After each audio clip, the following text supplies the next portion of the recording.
السلام عليكم، مرحبا بكم في مطبخ وفاء بسمه. كي دايرين؟ لاباس عليكم؟ بخير؟ صحتكم مزيانه؟ كنتمنى يا ربي هذا الفيديو نلقاكم صحه مزيانه او احوال جيده. اليوم غنديروا واحد الطرطه عيد ميلاد. صراحه كتجي زوينه ورائعه. غادي نبداو في مقادير الكيك. عندي 5 ديال البيضات، غادي نفصلوهم على بعضياتهم. يكون البيض في درجه حراره الغرفه ضروري، يعني نخرجوا البيض قبل من الثلاجه او يكون عندنا درجه حراره الغرفه.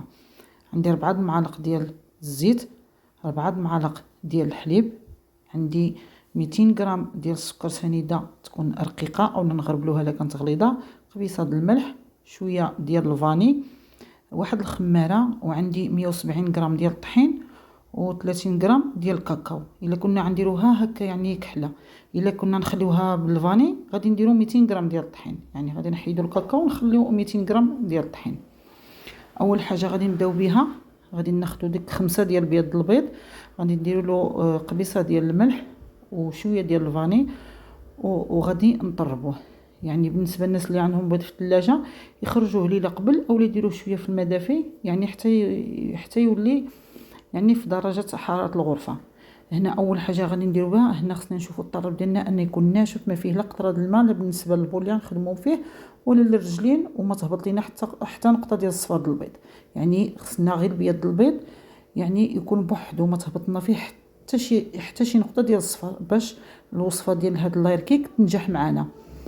اول حاجه غادي نطرب ديك البيض البيض، غادي نطربو مزيان وحتى يطلع ليا شويه هكا بحال الرغوه. عاد غادي ندير السكر. هنا السكر غادي نبقى ندير دفعات، يعني ما غاديش ندفع السكر دفعه واحده، غادي ندفع السكر على دفعات. غادي ندير يعني هكا حتى 3 مرات حتى 4 مرات وانا كنطرب حتى غادي يولي ليا هذاك المورانغ، يعني كيدير لينا واحد المنقار كما غتلاحظوا. يعني باش ملي كنطربوا كنطلعوا هذاك البيض كيدير لنا واحد المنقار، تما كيكون عندنا يعني المورانغ ديالنا يعني راه واجد. هنا غادي نقصوا السرعه ديال الطراب، يعني في الاول كتكون السرعه مجهده، وملي غادي نبغيو نديروا الصفار د البيض غادي نقصوا السرعه، غادي نخليوها غير على واحد. غادي نبقى نضيفوا بيضه بيضه وحنا كنطربوا غير بشويه، يعني غير بالمهل، يعني ما نكثروش بزاف في التطرب، ما نبالغوش فيه بزاف.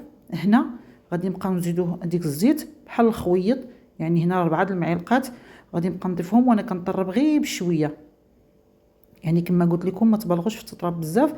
صافي هنا عاود غادي نضيف هذيك 4 المعالق ديال الحليب. هنا هذا الكيك هذا الصراحه كيجي خفيف وكيجي مهوي وكيجي بحال اللي فازك، ما كيجيش ناشف بزاف، يعني ماشي بحال اللي كيكون فيه غير البيض والطحين والسكر، كيجي شويه ناشف. هذا لا، هذا كيجي طري وكيجي خفيف.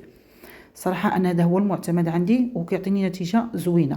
صافي هنا من بعد ما خلطت ديك المكونات كاملين، هنا غادي نزيد ديك 170 غرام ديال الطحين مع 30 غرام ديال الكاكاو وديك الخماره. غادي نديرهم في الصفاي اولا في شي غربال، وكنبقى نضرب باش ينسجم ليا الخليط كامل وانا كنخلط.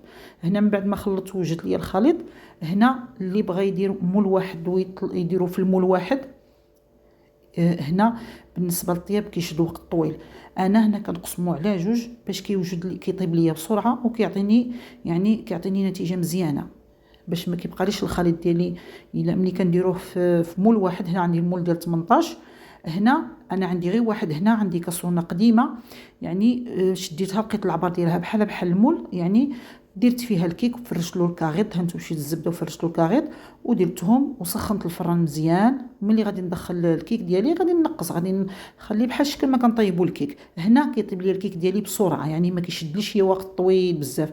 الا درنا الخليط كامل يعني كيتعطل. هنا كما لاحظتوا معايا، هنا عندي ماكسيم اما من 30 دقيقه حتى ل 35. شوفوا نتوما كتشوفوا النتيجه. ملي كنديروا الخليط كامل في مول واحد يعني كيتعطل بزاف، يعني كياخذ مده طويله في الطياب، يعني ويقدر يبقى لينا من الداخل ما طايبش مزيان. هنا ها هو الكيك ديالي. هنا هاد الكاسرونه عندي شويه زايده غير واحد القياس، ولكن ملي كنمونطي راه كتجي هي هذيك. هنا صافي غادي نغلفوه ونخليوه الثلاجه يبات ليله كامله. هنا غادي ندوزو باش نوجدوا الكاناج، حتى هو هذا الكاناج كيبات، يعني ضروري هاد العمليه هذه كنديروها ليله قبل. هنا كناخذوا 300 غرام ديال الشوكولا غيش بالحليب، كنضيفوا عليها 200 غرام ديال الكريمه السائله، 300 غرام ديال الشوكولا غيش بالحليب، كنزيدوا عليها 200 غرام ديال الكريمه، كنديروها حتى في حمام مريم حتى كتذوب كامله.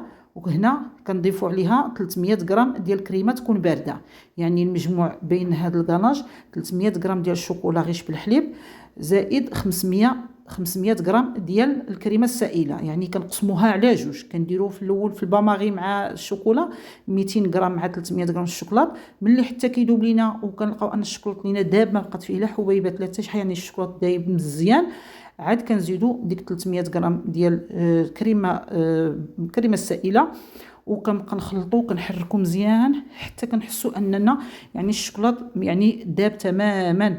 صافي غادي نشدوه، غادي نديروا له السلوفان نديروه ملامس يعني لهذا الكاناج ديالنا، وغنغطيوه مزيان باش ما يشميناش شي ريحه في الثلاجه، وغادي نديروه في الثلاجه عاديه غير الثلاجه.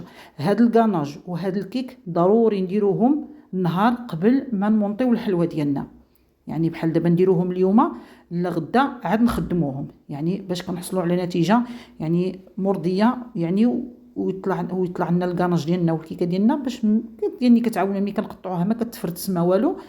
صافي غادي نبيتوهم في الثلاجه كما قلت لكم. انا بيت هذا الكيك ديالي غلفتو بالسلوفان وخشيتو في الثلاجه، والكاناج كذلك حتى هو. هنا صافي من بعد ما كيباتوا ليله كامله ملي كنقطعوهم راه كنقطعوهم بسهوله، يعني كيكون الكيك شاد راسو بارد على خاطرو. هانتوما كما كتلاحظوا معايا غادي نقسمو، والكاناج حتى هو كما قلت لكم غير في الثلاجه، يعني كنحطهم غير في الثلاجه عاديه ما كنحتاجوا لا مجمد لا والو. صافي هنا غادي نقطعوهم ونحطوهم جانبا. هانتوما غادي تشوفوا معايا الكاناج من بعد ما بيتو ليله كامله. غادي نحيد له هذاك البلاستيك وغادي نجرب معكم بالمعلقه، وغادي تشوفوا كما كتشوفوا القوام ديالو كيجي بعد ما كيبات كيعطينا واحد كيجينا ملس رائع كيجي الصراحه. يعني تبعوا غير الطريقه والمقادير المقياس، يعني بالنسبه لهاد اللاير كيك ضروري اي حاجه يعني كيمشي بالميزان وبالعبار، يعني هنا ما تقوليش الميزان ولا ضروري الميزان يعني، ونحترموا المقادير. صافي هنا غادي نبقى نطرب كنمونطي فيه نطربو، هو بحال حنا كنطربوا فيه هو كيتضاعف الحجم ديالو كيتفتح له شويه اللون. حنا كنبقاو نطربوا في الاول بحال اللي كيخفف نيا شويه، ولكن ملي كنبقاو نطربوا هو كيجمع راسو. انت ملي كتشوفي كطرب كتحسي ان بحال الطراب كيتقل شويه، يعني الطراب كيتقل لك شويه في يدك، يعني هنا كيكون ديك الساعات الكاناج ديالنا كيكون الكاناج راه صافي واجد. غادي نحطوه تماك جانبا باش ندوزو نكملوا نديروا الطبقه المقرمشه باش نمونطيو الحلوه ديالنا. هنا كناخذ 200 غرام ديال الفويتين، 200 غرام ديال الكركاع، و200 غرام ديال اللوز. اللوز كنحمرو شويه والكركاع غير كنصهدو حتى هو. هنا غادي ندير البخاليني، عندي هنا 200 غرام ديال البخاليني، وعندي الشوكولا ديال الدهن كما كتلاحظوا. اولا اللي ما عندكم الشوكولا الدهن يمكن لكم ذوبوا الشوكولا غيش واحد 200 غرام وتجمعوا بها هذا الخليط. هنا انا كنبقى نضيف هذا الشوكولا وكنخلط، يعني حتى كنحصل على واحد طبقه ديك الكروكون طبقه مقرمشه، يعني كتكون مجموعه. هنا اللوز ضروري بالقشره ديالو محمر، والكركاع محمر واحد شويه، والفويتين اصلا راه يعني مقرمش، يعني كيكون مقرمش. هنا عندي واحد ميلكه يعني راه غنيه عن التعريف، كنقطع هكا مرصيات صغيرين. وهنا عندي الكراميل جاهز، يعني من الاحسن واخا ديال الدار، ولكن صراحه ديال الزنقه عنده واحد المذاق يعني خاص، واخا كنديروه ما كيجيش بحال ديال الزنقه. هنا غادي ندوزو باش نمونطيو الحلوه ديالنا. غادي ناخذ ديك المولنيت اللي درت فيه الكيك هو اللي غادي نمونطي فيه. غادي ناخذ هذا البلاستيك هذا البلاستيك راه كيتباع الناس اللي كيبيعوا الحلويات راه كيتباع بالمترو، يعني كتاخذوه هذا باش اولا اللي ما عندوش يغطي غير المول ديالو يدير له السلوفان، يعني باش منين بغينا نجبدوا الكيك ديالنا يعني يساعدنا ما يمحناش اننا غادي يصعب علينا الخدمه. ملي كنديروا السلوفان ولا البلاستيك ملي كنحيدوا الكيك ديالنا كيجينا ساهل باش نحيدوه. هنا غادي نسقي بالحليب، ولكن ما نسقيش هنا بزاف حيت انا كما قلت لكم هنا الكيك ديالي راه طري وهشيش، يعني ماشي كيك يعني ناشف قاصح. هنا غادي ندير الكريمه هذيك الكاناج اللي طربت غادي نديرهم في هذا البوش. غادي ندير واحد البودان مع الجناب كما كتلاحظوا، كندير واحد الطبقه يعني هكا تكون شويه عامره يعني غليظه، وغادي نبقى نسرح هذاك الوسط كما غادي تلاحظوا معايا. غادي نبقى نسرح غير بشويه، كندير واحد الطبقه غير رقيقه، ولكن الجناب كندير واحد البودان يعني عامر. كما قلت لكم كندير غير واحد الطبقه هكا رقيقه من التحت، يعني في الجناب كنديروا يعني واحد البودان يكون غليظ باش كيشد لينا مزيان، باش ما كتخرج لنا حتى حاجه من الكيك ديالنا. صافي هنا غادي نبقى نقادد وغادي ندير واحد الكميه من ديك، يعني كنتمنى ان الشرح يكون واضح، يعني راه الفيديو موضح نفسه. صافي كما كتلاحظوا يعني الجناب ديما هما اللي كيكون فيهم كيكونوا شويه غلاظ، هنا والوسط يعني كنديروا غير واحد الكميه قليله. غادي ندير فيها هذا الكروكون، يعني هاد الطبقه المقرمشه كتجي الصراحه رائعه وكتبقى مقرمله، يعني ما كتبرد واخا تخشيوها في فريغو ما كيوقع لها حتى شي حاجه. من بعد ما ديك الطبقه المقرمشه زدت عليها واحد الكريمه غير شويه، يعني غير قليله هكا باش غطيتها، باش ملي ندير الكيك الفوقاني ما تلصق لياش ديك الطبقه المقرمشه يعني مع الكيك. كندير غير واحد الطبقه خفيفه ديال الكريمه، عاد كنحط هاد الطبقه. غادي ندير نفس العمليه، غادي ندير ديك البودان في الجناب وغادي نملس واحد شويه.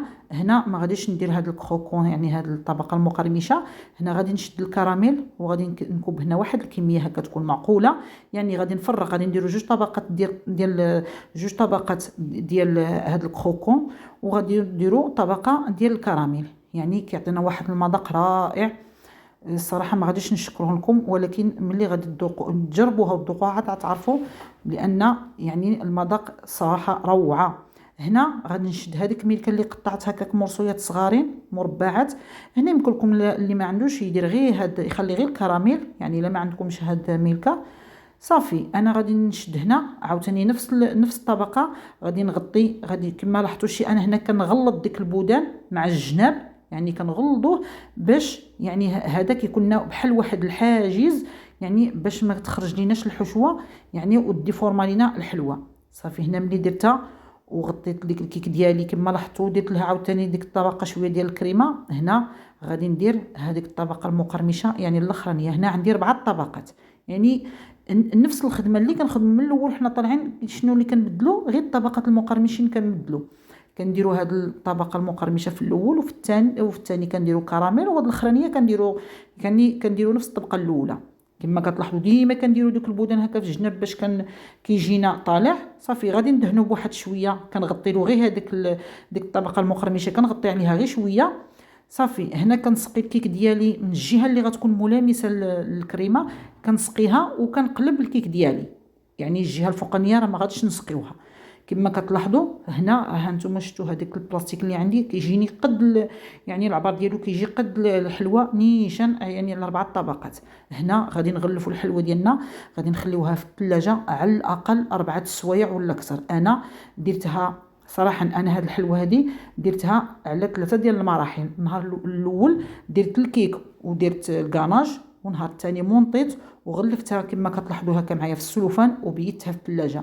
يعني ملي كتبات يعني ديك الكاناج كيشد، يعني الحلوه كتماسك كتشد يعني كل حاجه كتشد بلاصتها.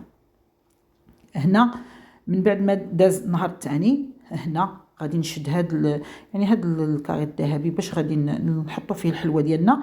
هنا كنديروا شويه ديال هذاك الكاري ديال الفران، غير باش من نكونوا كنليسيو الحلوه ديالنا ديك الكاري، يعني ما نقيسوش بالكريمه وتوسخ لينا، يعني باش غير نكملوا الحلوه ديالنا يعني بالفينيسيون. صافي كنسلتو داك الكويضات وكيبقى لنا سطح العمل اللي كنخدموا فيه كيبقى لنا نقي، يعني ما كيتقاس بحتى شي حاجه. هنا هانتوما لاحظتوا معايا شوف ديك الطبقات اللي قلت لكم، هذوك البودانات يعني ملي كنديروا دوك البودانات في الجناب كما كيجيو كيحميو لينا الحلوه ديالنا، ما كيخليو لنا حتى شي حاجه تخرج. هنا غادي نمشيها غير واحد شويه باش حتى لا كان شي تفرتيت في الكيك ولا شي حاجه، كنحاولوا ما امكن كنليسيوها ونحيدوها كامله، باش ملي نليسيو الحلوه ديالنا بالكاناج يعني ما يكونش عندنا هذيك التفرتيت ديال الكيك، باش تجينا الحلوه ديالنا مليسيه مزيان. هنا كما كتلاحظوا غادي نبقى نشد ديك الكريمه، غادي نبقى ندير، يعني انا صراحه يعني ماشي غادي نقول لكم اني راني سبيسياليزي في اللاير كيك، ولكن انا غير متطفله الصراحه. كيعجبني اللاير كيك وكيعجبني انني يعني نمونطي ونزوق الحلوه صراحه.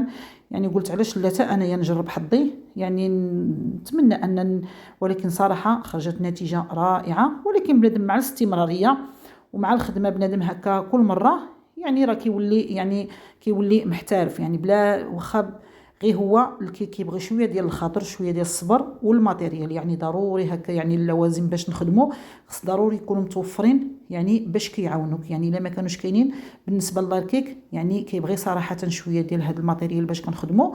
وبنادم كل مره هكا يشري حاجه يعني ويحطها حتى يجمع صافي. انا هنا غادي نبقى نليسي الحلوه ديالي، وفي ملي تبان ليا هكا يعني شي بلاصه ما مقاداش كنزيد الكريمه الكاناج وكنبقى نقادد. وانا كنبقى غادا هكا بشويه، كيبغي شويه الخاطر غير بلاتي. يعني بنادم يخدم غير بشويه، تشوف البلاصه ما تقادتش عاود كنزيد شويه ديال الكريمه ونقاددها وانا كنليسي وانا كنقادد حتى غادي نحصل على واحد الكيك يكون الحواف ديالو يعني مقادين، ويكون ديك يعني المنظر ديالو كيبان ملي انا راه مقاد. هنا كما لاحظتوا معايا انا ليسيت وقادتو خليته واحد نص ساعه في الثلاجه يشد شويه راسو. هنا غادي ندوز باش يعني نفينيه باش نزوقو.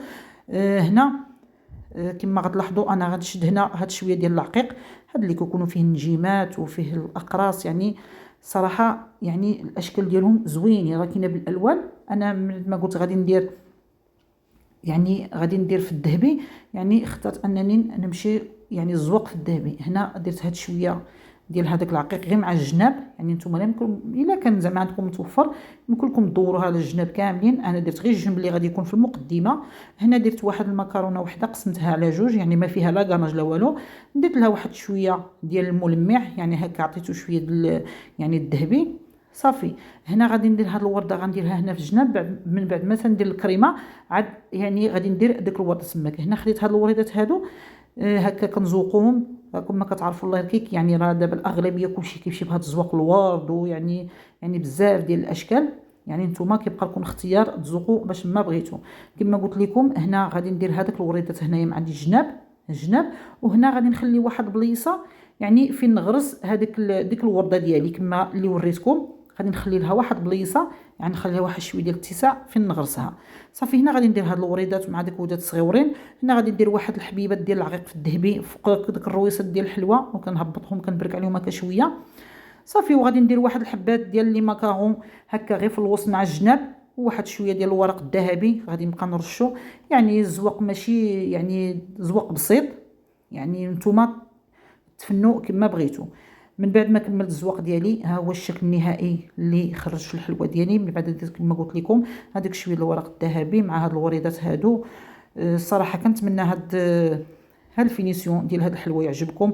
واللي اول مره كيكتشف القناه يبارطاجيها مع الاحباب ويفعل الجرس باش يوصلكم ان شاء الله كل جديد، ووصلوا عديد من اللايكات لهذا الفيديو. شكرا والى اللقاء.